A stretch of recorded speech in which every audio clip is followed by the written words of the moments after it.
Hey guys, Dr. J here. In the previous episode, we completed World 2-3, defeated our first Archdemon, and learned how to dupe. We then finished exploring World 2-2 and met Scurver the Wanderer. Today we enter World 3 for the first time. This might be a bit controversial, but I think World 3-1 is one of the best levels in the game. I mean, the first time you enter it, it can be quite a bit confusing. But once you figure out where are all the keys, it becomes very easy to navigate.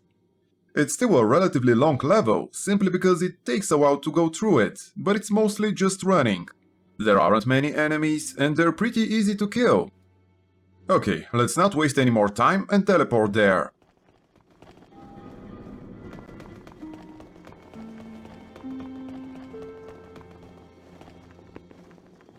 The first level of Tower of Latria is a prison. As far as I can tell, it's not actually inside the tower though. We can't really see the entirety of World 3 at any point, and what we can see looks weird, like a nightmare. This level's gimmick is finding the keys that open certain doors and allow us to continue. The main reason why it's confusing to first-timers is because we'll have to go up and down the different floors of the prison in order to find all the keys. We just picked up a few Ogit of Guidance. There are quite a few items in the prison cells. Some of them will be closed and we'll need a key to open them. I will only open the prison cells that contain items though, since once opened, they'll stay open when we come back later. Okay, that Mind Flayer was one of the guards in the prison. They're pretty easy to kill, as long as you get the jump on them. We just picked up our first key. It's a cell key. This means it can only open cells on the specific floor. In order to leave a floor, we'll usually need a floor key. This cell could only be opened with the third floor cell key. We got the wizard's armor set and a wooden catalyst from it. Now let's go back to the Mind Flayers. They have two types of attack. A short-range AoE explosion around them and a paralyzing long-range attack. If they manage to hit you with a paralysis, they'll then run to you and try to suck your brains out. Neither of these attacks can one-shot you, and they take a while to cast them, so it's not too difficult to kill them before they're able to do anything. I actually want to try out the Dragon Longsword on them, to see if it wouldn't be easier to kill that way. There should be a Mind Flayer right around the corner. There he is. I don't want to attack him while he's facing us. They can still kill us, if we're not at least a little bit careful.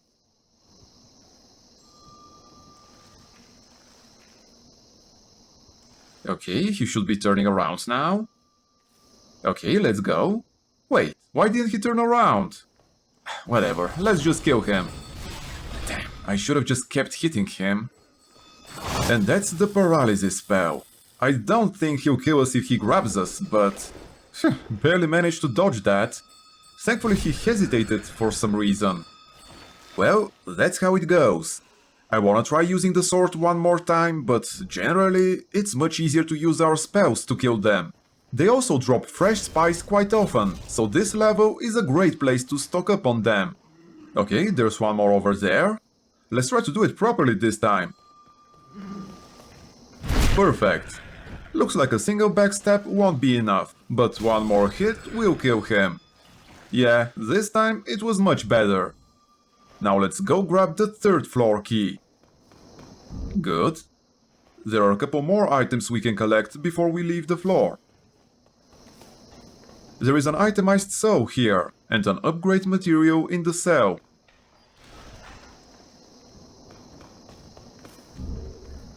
Okay, now let's start heading back to the Arkstone. We've already seen how effective the Dragon Longsword is, but since we're a mage, it's better to use our spells. I'll switch to the Wooden Catalyst, since it has more magic power, and we barely don't do enough damage to two-shot the Mind Flayers. Right, so the reason I only open the cells that have items in them is because there are prisoners in some of the cells.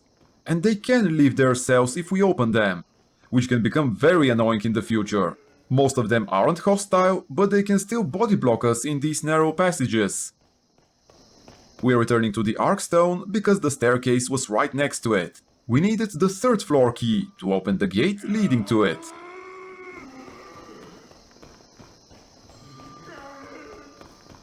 Here's the gate. By the way, these screams come from an NPC we'll be meeting in the future. Not today though. We could, but there's no point in going to him right now. Here's the first fog gate in this level. This staircase only leads to the 4th floor, which is also the top floor. We'll need to find the key here as well. But first, let's open this cell. It's not locked and there's an itemized saw inside. Here's also the first of the Iron Maidens we'll come across. Most of them contain items, but there are a few that are trapped. I've only opened the ones that have items inside them. The prisoners can drop royal or widow's lotuses, so it's always worth killing them, despite it being a somewhat morally dubious action. I mean, most of them are just victims of the demons, so... Anyway, there are signs on each floor that make it a little bit easier to navigate. There is another item in this cell, and the singing we are hearing comes from another NPC. This one we are going to meet today. Very soon, in fact.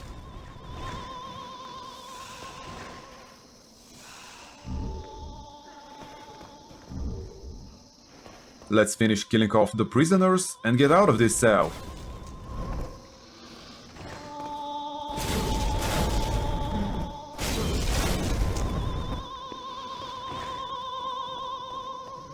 We can continue going down this way, and near the end of the path there will be another cell on the left.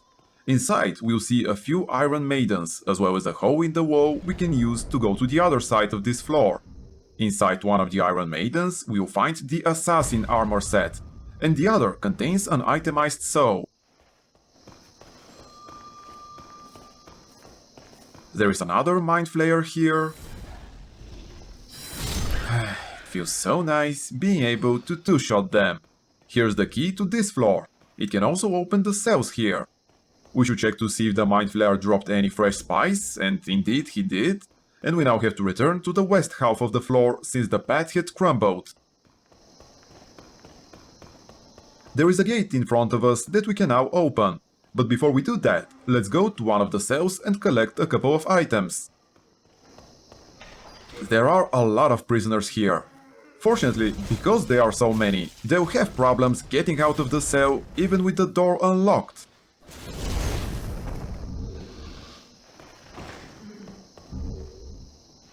Behind these 3 jars we can find the Claws weapon. It can be a fun weapon to play with on a dexterity character, especially if we upgrade it and add the Tearing prefix. Similarly, the Secret Dagger can also be great, but I think it would benefit more from adding the Fatal prefix to make it an amazing backstab weapon. We should be careful here, since there will be a Mind Flayer on this balcony patrolling. Damn, barely didn't make it. Okay, well, that hurts more than I thought. It seems we would have died if the previous Mind Flayer that paralyzed us managed to grab us.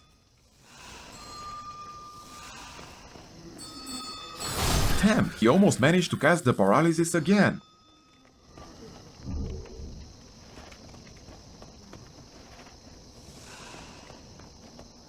Okay, now we're back in the east section of the 4th floor.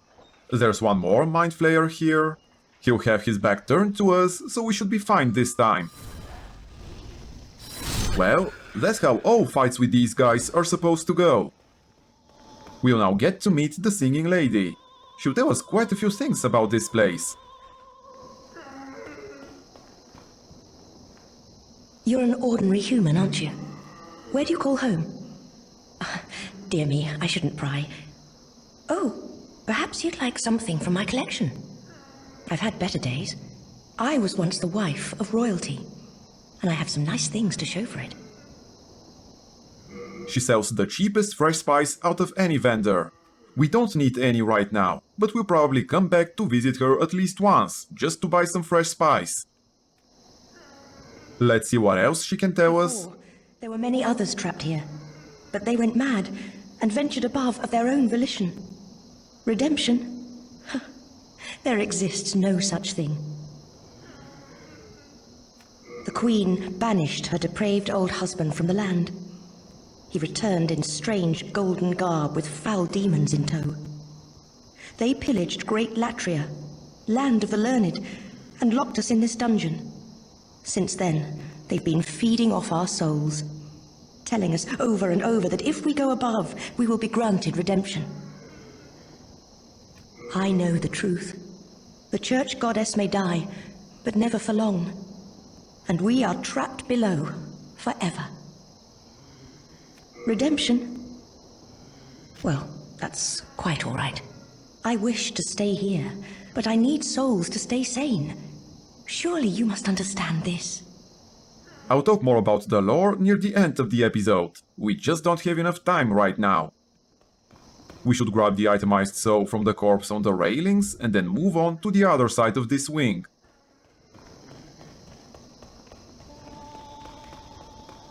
If we continue down this path, we should reach a gate that will lead us to a staircase leading down.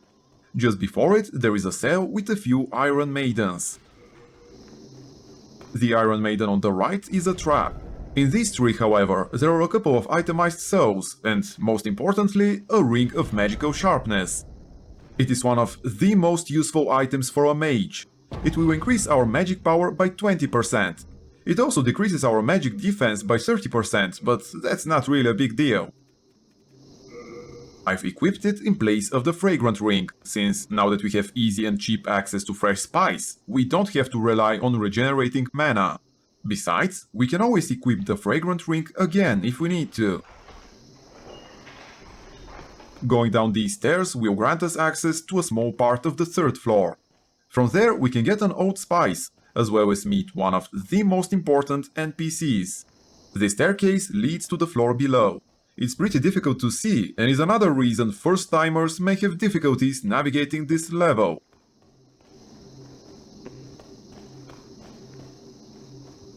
This is Sage Frake. Oh, human are you? I am Frake. I have been trapped here for ages. Perhaps you could help me get out of here.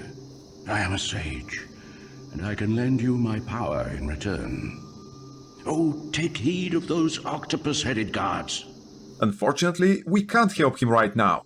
The cell is locked and it can't be opened by the third floor cell key we currently possess. There you go, just in case you didn't believe me.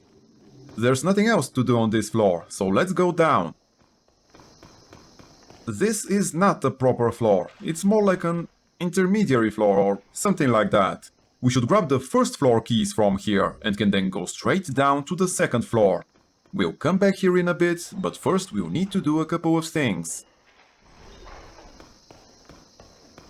Here's the second fog gate.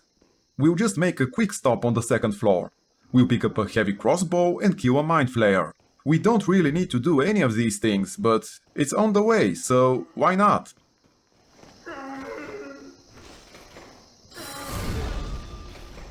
Let's see if he'll drop any fresh spice. He didn't. We can also hear someone asking for our help. We could go meet this person, but there's no reason to right now. We will eventually go to him, but first we'll need to find a certain key that's not even on this level. We've reached the first floor. We won't stay here long, we just need to grab a few items and encounter a new type of enemy. This is the Prisoner Horde. If you fight it in melee range, it will start swinging the many swords it's holding, making it pretty difficult to fight him. It's much easier to kill from a distance, since it only fires soul rays, and not all that often. It actually has pretty insane magic defense. We're doing a relatively good amount of damage, only because our magic stat is so high, and we have a Crisp Blade +1, Ring of Magical Sharpness, and the Wooden Catalyst equipped. I'm not sure how much magic power we need exactly, but I'm pretty sure if I had the Silver Catalyst instead, we'd be doing half as much damage. There's also plenty of cover here, so it's really not a difficult fight. It's also worth quite a lot of souls. There's some old spice we can collect from this corpse, and we should now go around the cells and grab a few items.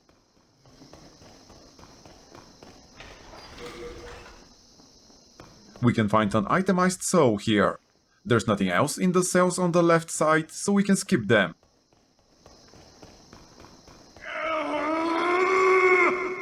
We should kill this prisoner and grab the items on the floor.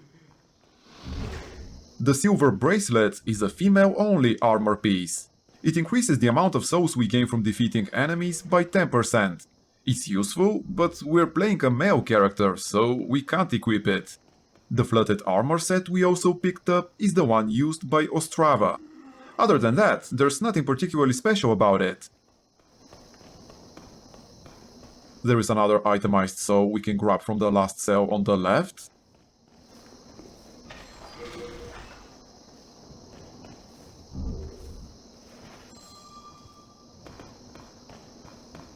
There are some coffins and jars in this corner obscuring a door.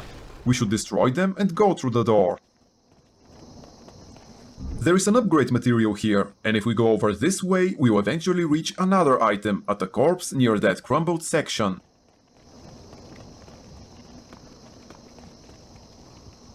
This is another good dexterity weapon, but we mostly need it so we can craft a boss weapon. Let's go back inside, go to where we killed the prisoner horde and try to hunt a crystal lizard.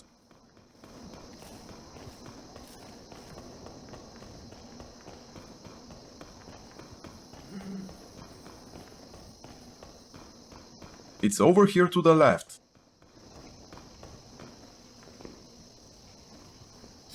Yeah, we should be fine. As you can see, we're now doing twice as much damage to them as well. It actually took only a couple of casts of Soul Arrow. Now we can grab another itemized soul from this cell. We should now go outside again, but this time through this door.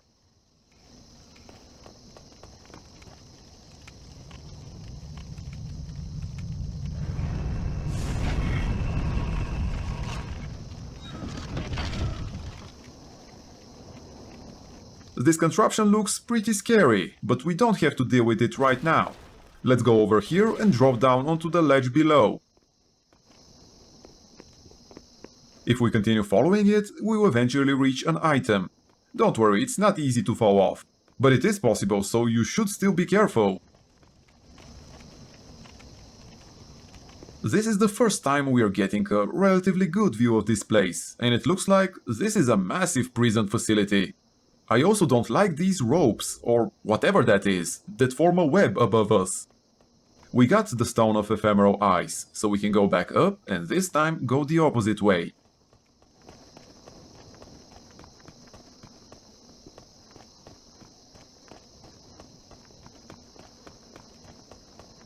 There is another spot we can drop down onto the ledge below, over here.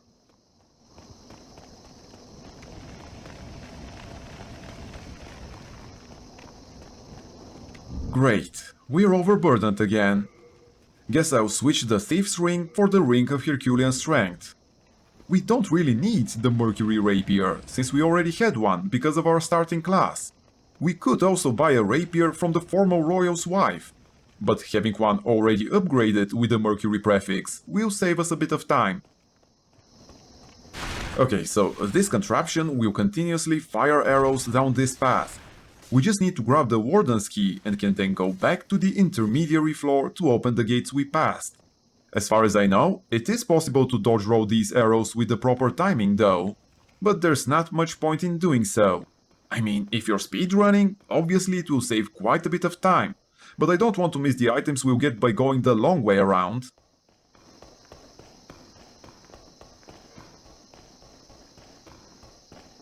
Okay, we are here. Now that we have the Warden's key, we can open this gate.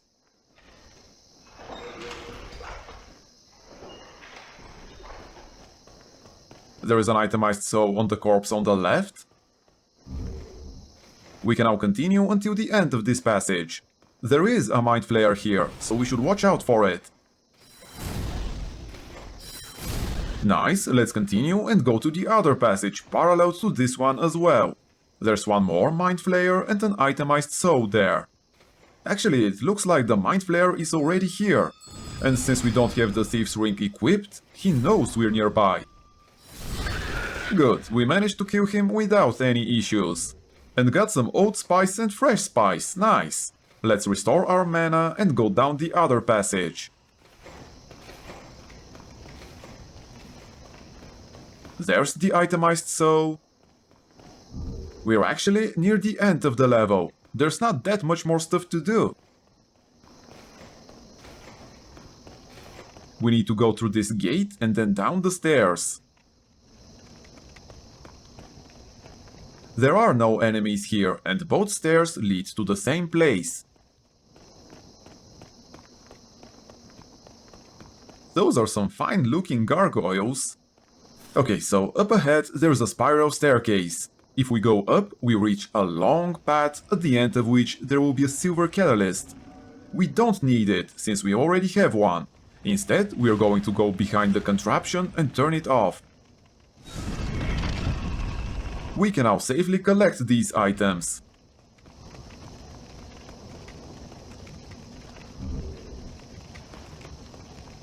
The Clever Rat's Ring increases our attack power by 50% if our health is below 30%.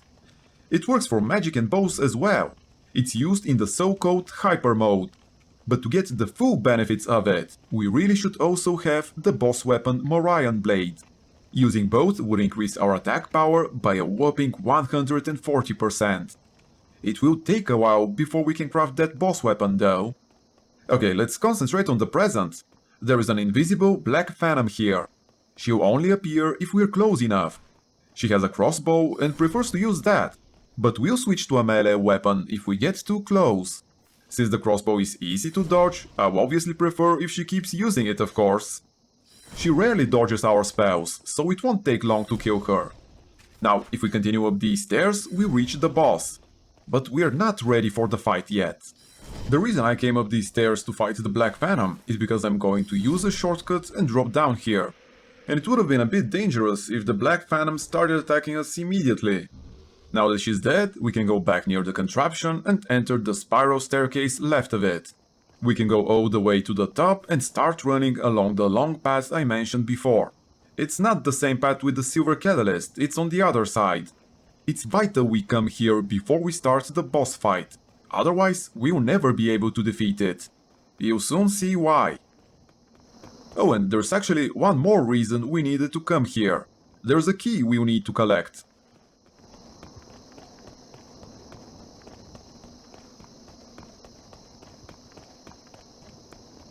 Remember this broken fence? That's the shortcut I was talking about.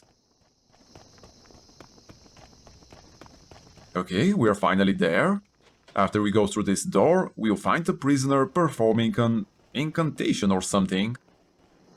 From up here we can actually see the boss room. Let's talk with this guy. What do you want? I am a humble servant. I do not wish to interfere. I won't cause you trouble. I won't. Yeah, I don't really trust you. So would you kindly just die? I thought I'd be able to backstab him, but I clearly can't. The other thing we needed to come here for is this key. It opens the cell of Sage Frake. Okay, so the reason why we had to kill this guy is because if we didn't, he'd keep reviving the boss. Which is a pretty scummy move on the dev's part. There are no hints or anything, so most of the people fighting the boss the first time would probably die without knowing why. Anyway, let's drop down here and pick up the Widow's Lotus. The item is not particularly important, but dropping down here will save us a lot of time running around. Now we're finally ready to start the boss fight.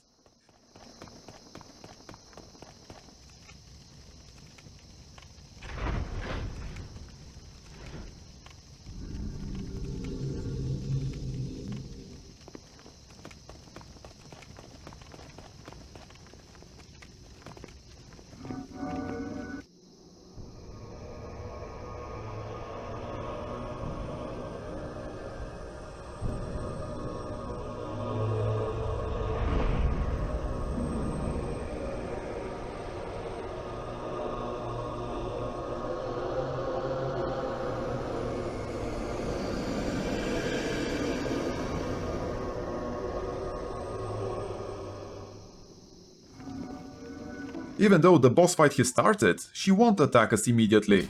So the first thing we need to do is kill all of the prisoners here. This is extremely important. If we don't do that, the fight will become much more difficult. With the proper preparations, however, this fight is relatively easy. We still may get unlucky and die here though, so be careful. Yeah, this is the one thing you should be wary about. She places invisible traps on the floor. Most of them are in the middle of the church, so if we stick to the sides, we should be generally safe. After killing all of the prisoners, we should start attacking her. We can cast our soul arrows 3 times before she teleports. After that, she'll start creating clones of herself. By the way, I picked up the baby snail weapon during the fight because it's more convenient to do so now than after we kill her. So let's go back to the fight. Her clones can still cast spells that will damage you, but they have separate health bars, so attacking them won't hurt the main body. You can easily figure out which ones are the clones though. If you target them and see a health bar near the lock-on marker, this means it's a clone. Their soul rays also look different. Nice, it's going good so far. We just need to find her real body now and we can kill her.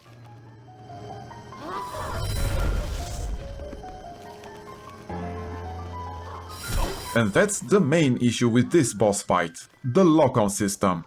It's so freaking janky. It can also be sometimes a bit difficult to find a safe spot to heal. Well, that was extremely unlucky. We nearly got comboed to death. And I still can't find her real body.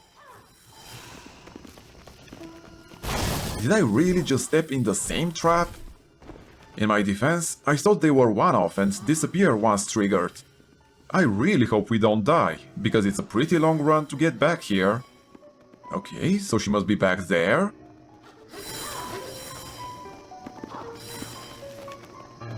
Yeah, this is her real body. Finally! Well, it was a messy fight, but at least I got to show you what could happen if you're unlucky. Now let's loot the corpses in the church and then approach the altar. There won't be an Arkstone appearing this time.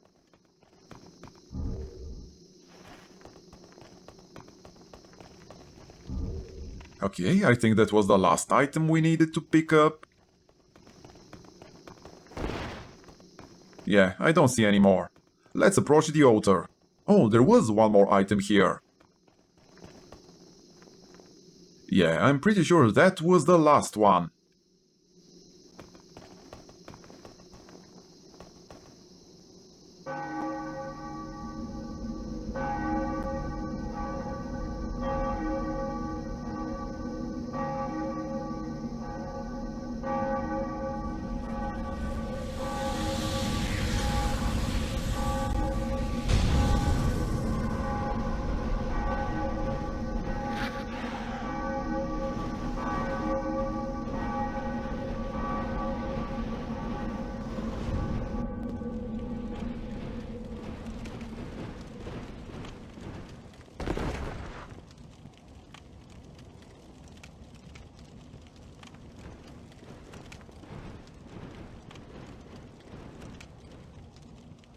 This scene was one of the reasons why many people consider Demon Souls to be the prototype of Dark Souls. It's literally the exact same way we entered Anor Londo.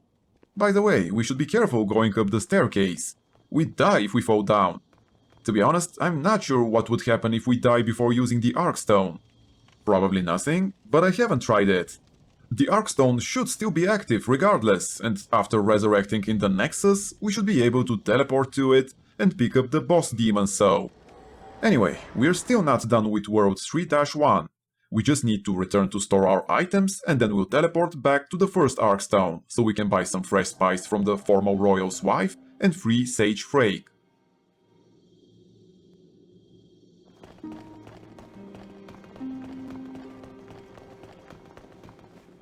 Thank goodness you're safe. I was worried.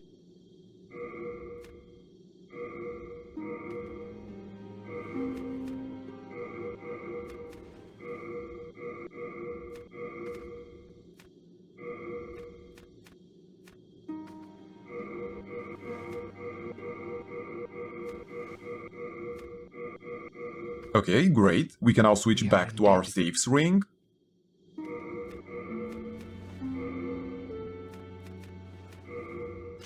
And I guess we should also go repair our stuff. I can forge.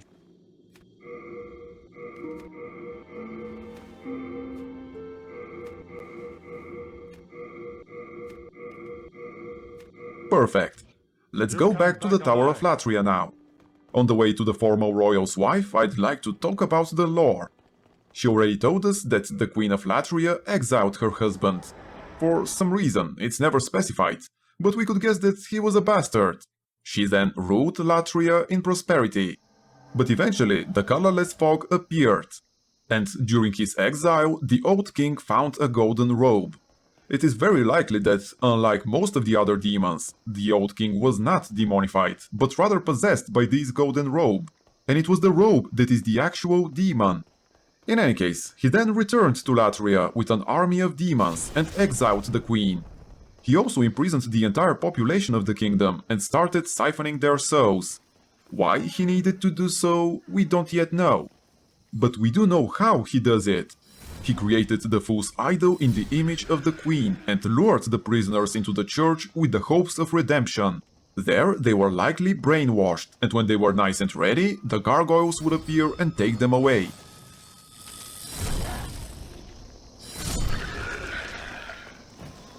Okay, we've reached the former royal's wife, so we can now buy some fresh spice. I think 10 ought to be enough. I want to buy some not only because we won't be relying on the fragrant ring anymore, but also because we'll soon get the soul ray spell, and it consumes significantly more mana than the soul arrow. The last thing we need to do here is free Sage Frake. So, yeah, I've already told you most of the story behind the Kingdom of Latria. There's some more things we'll find out, but let's leave them for the following episodes.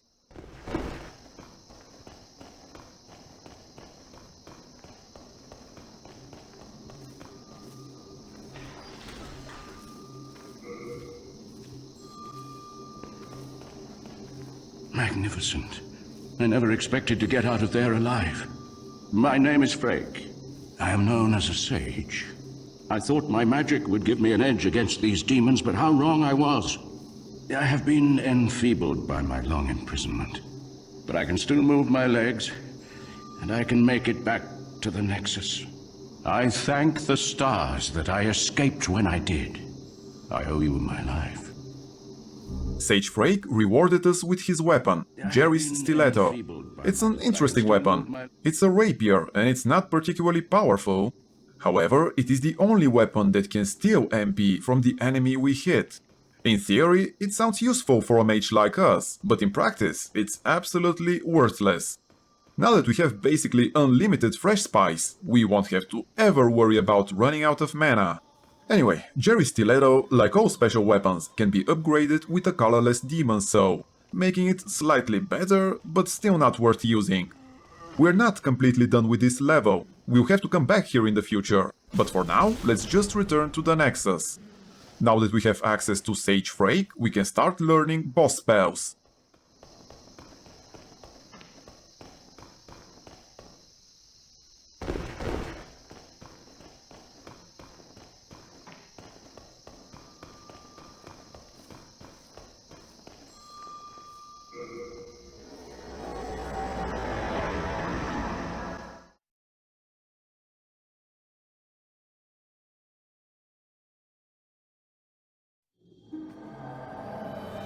Before we give the Doe Demon Soul to Sage Frake in return for the Soul Ray spell, let's go ahead and dupe it.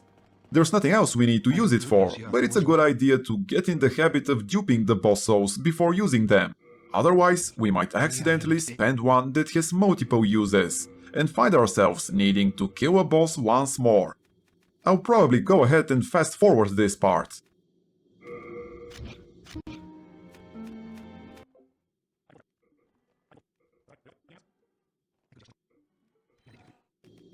Good, now let's make sure we've done it correctly. Perfect. It's time to visit Sage Frake and learn the Soul Ray spell. Let's just re-equip the fresh spice before I forget. Sage Frake is over on this side of the Nexus, next to his apprentice.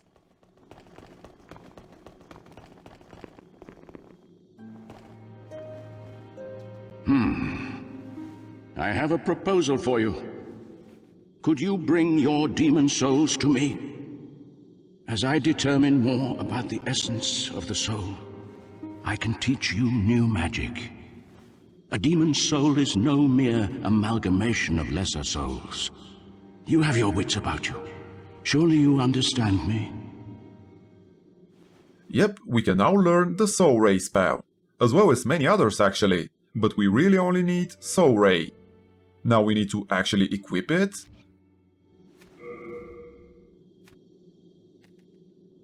And we're done.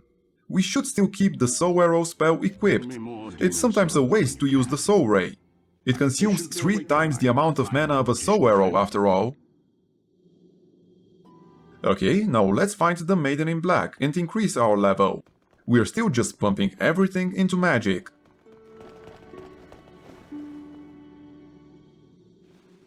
Oh, here she is. She's usually next to the last Arkstone we've used. And touch the soul of the mind, key to life's ether. Only 1 level? That's kind of a waste. Let's use some itemized souls and increase our magic a bit more. Which one to use? Let's start with some of the more powerful ones. Okay, let's use 1 more and hopefully gain 2 more levels.